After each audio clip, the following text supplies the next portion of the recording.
ការចាត់ចែងលុយកាត់សម្រាប់អ្នកប្រាក់ខែ$700សន្សំបែបណារយៈពេល4ឆ្នាំអាចសល់លុយទិញឡានខាងក្រោមនេះជាការគណនានិងផែនការចាត់ចែងលុយសម្រាប់ប្រាក់ខែ$700គោលដៅសន្សំ4ឆ្នាំដើម្បីមានលុយដាក់កក់ឬទិញឡាន1ចំណូលប្រាក់ខែ$700ក្នុងមួយខែបើយើងបូកសរុបជាឆ្នាំមួយឆ្នាំស្មើនឹង$8,400 4ឆ្នាំស្មើនឹង$33,900មិនទាន់ដកចំណាយ2ផែនការបែងចែកលុយសមហេតុផលឬអាចដកថែមថយការចំណាយតិចជាងនឹងឬច្រើនបានដោយសារតែការចំណាយមួយមានភាពខុសគ្នាទៅតាមស្ថានភាពជាក់ស្ដែងរបស់មនុស្សម្នាក់ៗជំរឿនល្អ2យ៉ែ3ស័ព្ទនិង2យ៉ែ20សម្រាប់ 50% ចំណាយចាំបាច់ស្មើនឹង$350ផ្ទះជួលអាហារទឹកភ្លើងសាំងម៉ូតូទៅធ្វើការងារជាប្រចាំនិងប្រើការងារដោះស្រាយការធ្វើដំណើរផ្ទះជួលក្នុងករណីធ្វើនេះបើអ្នកទាំងអស់គ្នាមិនជួលផ្ទះអាចដកចំណាយជួលផ្ទះចូលទៅកាន់កញ្ចប់សន្សំបានដោយមិនត្រូវប្រើប្រាស់អាហារកាត់បន្ថយការហូបចុកអាហារក្រៅផ្ទះដោយងាកមកសន្សំសំចៃហូបបាយផ្ទះឬអាចវិតបាយយកទៅកន្លែងការងារកាន់តែល្អទឹកភ្លើងចំណាយនេះត្រូវតែបង់តួនៅផ្ទះខ្លួនឯងឬផ្ទះជួលការចំណាយមួយនេះត្រូវតែប្រើមិនអាចអត់បានទេ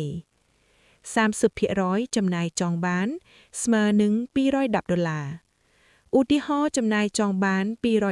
$210កម្សាន្តកាហ្វេការរៀនសូត្រស្រាវជ្រាវកម្សាន្តបើគិតថាការងារច្រើន stress ពេកអាចដើរកម្សាន្តបានតែកុំញឹកញាប់ពេកកាហ្វេអាចឡៃឡកបែងចែកបានតាមការគួរ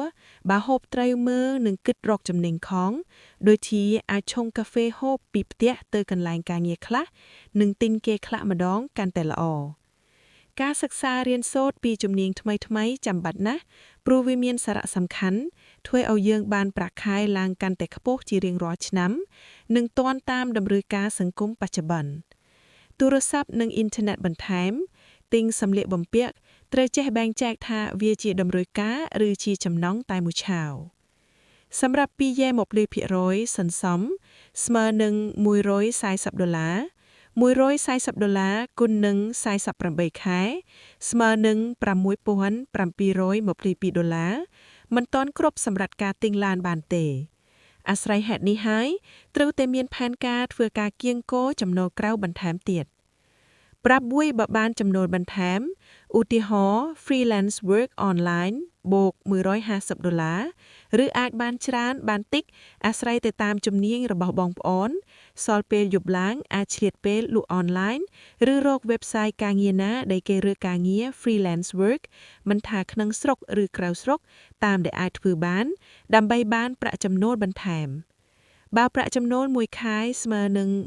$150មួយឆ្នាំបានប្រាក់ចំណូលសរុបស្មើនឹង$1,800បន្ថែម